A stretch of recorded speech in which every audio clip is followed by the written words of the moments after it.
내일부터 공식 선거운동이 시작되죠. 민주당 이재명 후보는 오늘 국민통합 기자회견을 열었습니다.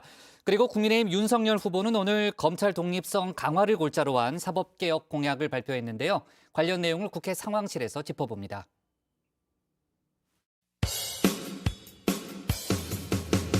대한민국은 민주공화국이다. 대한민국은 민주공화국이다. 대한민국은 민주공화국이다. 대한민국은 민주공화국이다. 대한민국의 모든 권력은 국민으로부터 나온다. 대한민국은 민주공화국이다. 대한민국은 민주공화국이다. 대한민국의 모든 권력. 네, 정회원분들은 익숙한 노래죠. 우리 헌법 1조를 노래로 만든 건데 촛불 집회 때 많이 불렀습니다. 20대 대선 공식 선거운동을 하루 앞두고요. 민주당 이재명, 국민의힘 윤석열 후보 모두 이 대한민국 헌법 1조를 언급했습니다. 대한민국은 민주공화국이다. 대한민국의 주권은 국민에게 있고 모든 권력은 국민으로부터 나온다. 사랑스러운 국민 여러분, 대한민국 헌법 1조에 모든 권력은 국민으로부터 나온다라고 규정되어 있습니다.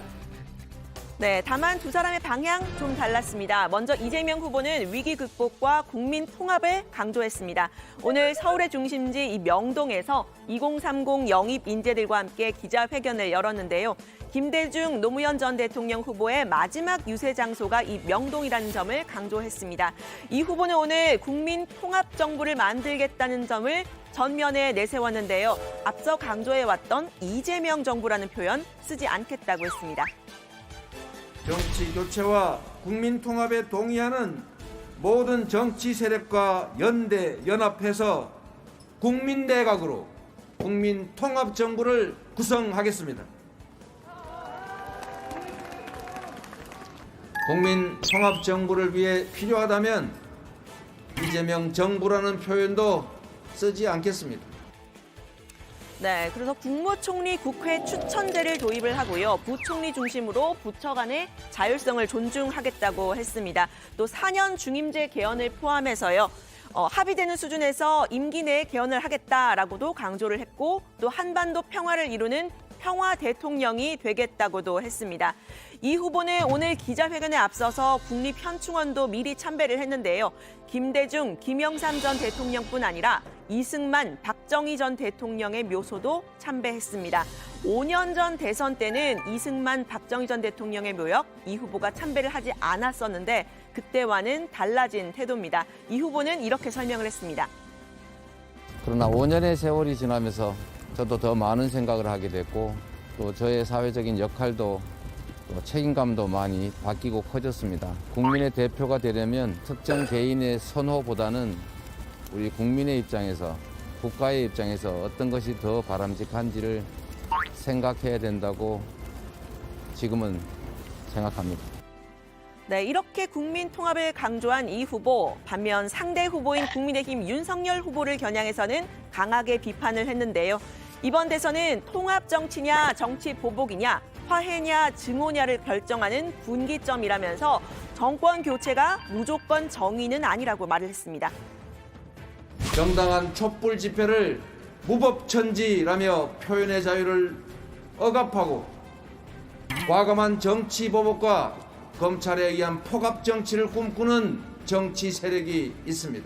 이들에게 권력을 쥐어주고 더 나은 미래를 포기하는 것은 정권 교체일 수는 있어도 정의일 수는 없는 것입니다, 여러분.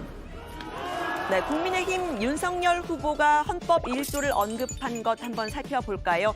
정권을 위한 사법이 아니라 국민을 위한 사법제도를 완성하겠다는 사법개혁 공약을 발표하면서 이야기를 한 겁니다.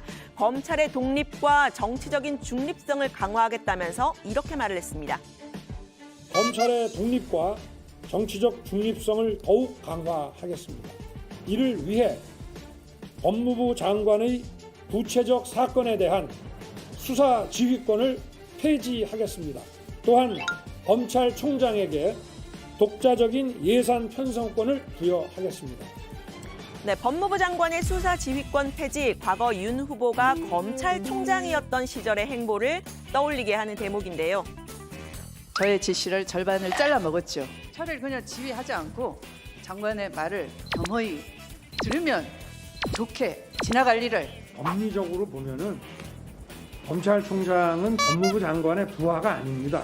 장관의 부하라면 이 수사와 그 소추라고 하는 것이 정치인의 지위에 떨어지기 때문에 그건 검찰의 정치적 중립이나 이 사법의 독립하고는 그건 거리가 먼 얘기입니다. 네, 법무부 장관의 수사 지휘권 지금까지 4번 발동이 됐습니다. 그중에 1번은 노무현 정부 때고요. 3번은 문재인 정부 때였습니다. 윤 후보는 이 수사 지휘권은 다른 나라에서는 이미 사문화됐다고 강조를 했습니다. 법무부 장관은 정치인입니다. 구체적 사건에 대한 수사 지휘는 여러분들도 많이 보셨겠지만 악용되는 수가 더 많습니다. 일본은 1950년대에 한 번 쓰고는 한 번도 일어난 적이 없고 독일은 사실상 한 번도 없었습니다.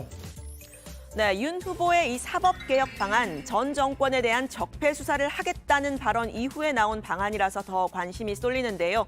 문재인 정부의 검찰개혁, 사법개혁이 검찰의 권한을 분산해서 힘을 빼는 데 중점을 두었다면 윤 후보의 사법개혁안은 검찰의 예산 편성권까지 부여하는 등 독립성을 높이기 위해서 오히려 권한을 강화하는 그런 방안입니다.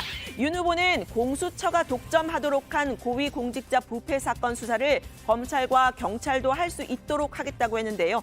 더 나아가서 이 정부의 사법개혁의 정점이죠. 공수처를 폐지할 수도 있다고 했습니다. 공수처도 검, 경과 동등하게 고위공직자의 부패 사건을 수사하도록 진정한 수사기관으로 환골탈퇴시키겠습니다.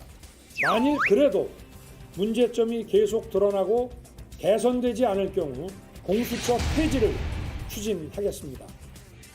네, 공식 선거운동을 하루 앞두고 이재명, 윤석열 후보의 정책 방향이 분명한 차이를 드러내는 모습인데요. 내일 선거운동 첫날 두 후보의 일정도 방향이 완전히 다릅니다. 이재명 후보는 부산에서 이렇게 서울로 가고요. 윤석열 후보는 서울에서 부산으로 가는 건데요. 먼저 이 후보의 내일 0시 첫 일정은 부산항에서 수출 선박 근무자와 함께 시작을 합니다. 경제 성장을 강조하고 있는 이 후보, 취약 지역인 부산, 울산, 경남 이 PK 지역을 공략하겠다 이런 의지가 읽히는 대목입니다. 이후에 대구와 대전을 거쳐서 서울에서 첫날 일정을 마무리하는데요. 반대로 윤 후보는 내일 오전에 서울 국립현충원을 참배한 후에 청계광장에서 첫 일정을 시작합니다. 청계광장에 있는 코로나 백신 접종 사망자 분향소에 들릴 계획이라고 하는데요. 코로나 방역 문제 쟁점화하겠다는 뜻으로 읽힙니다. 이후에 대전과 대구를 거쳐서 이렇게 부산에서 하루 유세를 마무리합니다. 미리 보낸 첫날 유세, 유정화의 음악다방에서 이 노래로 표현해봤습니다. 차표 한 장 손에 들고 떠나야 하네. 예정된 시간표대로 떠나야 하네. 너는 상행선, 나는 하행선, 열차에 몸을 실었다. 사랑해. 네, 공식 선거운동 시작 직전의 여론은 어떨까요? 한국사회여론연구소 조사 결과를 보겠습니다. 이재명 후보는 40.4%, 윤석열 후보는 43.5%로 오차범위 내에서 윤 후보가 앞섭니다. 지난 조사와 비교를 해보면요. 이 후보는 2%포인트 올랐고 윤 후보는 1.1%포인트 떨어져서 격차가 이렇게 조금 줄어든 모습입니다. 안철수 후보는 7.8%, 그리고 심상정 후보는 3.5%로 두 후보 모두 한 자릿수인데요. 양강 후보의 초박빙 구도가 이어지고 있는 겁니다. 민주당에서는 희한한 대선이다라는 표현까지 나왔습니다. 제가 대선 치르면서 이렇게 출렁거렸다가 경합으로 갔다가 출렁거렸다가 경합으로 가는 거를 처음 치러보는데 희한한 대선이네요. 어쨌든 지금 보면 이재명 후보의 지지율이 좀 반등세로 돌았고요. 지금 거의 두 후보가 거의 붙어 있는 것 같습니다. 네, 이런 초박빙 구도에서는요, 잘하는 것만큼이나 실수를 하지 않는 것이 중요하죠. 악마는 디테일에 있다라는 말처럼 작은 실수가 큰 영향을 미칠 수가 있는 겁니다. 이재명 후보는 지난 2차 TV 토론에서의 이 발언이 좀 논란이 됐는데요. 그러니까 당시 분양가의 90% 정도를 대출해 준다는 것이고요. DSR은 그러니까 규모를 뭐 수십 평짜리가 아니고 원래 한 20평 정도면은 한 2, 3억대. 어느 지역에 2, 3억짜리가 있습니까? 20평짜리가? 김포나 이런 데 충분히 가능합니다. 김포에 20억짜리가 잠깐만요. 있습니까? 제가 아니 20평짜리가 있습니까? 20평짜리가 그 지역이 3억입니까? 예. 네, 특정 지역의 이 주택 가격을 언급한 말에 김포 지역 주민들이 항의를 하고 나섰습니다. 국민의힘 이 김포 지역 당원협의회에서는 이 후보를 향해서 사퇴하라 이렇게까지 공세를 폈는데요. 김포시의 주택 가격을 비하하는 발언을 했다고 주장을 한 겁니다. 민주당은 입장문까지 내고 해명에 나섰는데요. 이 후보의 발언, 현재 김포의 20평대 아파트 시세가 2, 3억이라는 게 아니라 김포에 반값 아파트를 지어서 공급할 경우에 2, 3억 원대의 공급이 가능하다라는 의미였다고 해명을 한 겁니다. 불필요한 오해 확산을 막기 위해서 신속한 대응에 나선 건데요. 이 후보 측의 작은 실수 또 있습니다. 이번 선거에서는 여야를 막론하고 이 소확행 혹은 심쿵 공약이라는 이름으로 소소한 생활 밀착형 공약들을 많이 냈었는데요. 탈모인들을 겨냥한 이 후보의 공약 역시 관심을 끌었습니다. 앞으로 제대로 심는다 이재명 나의 머리를 위해.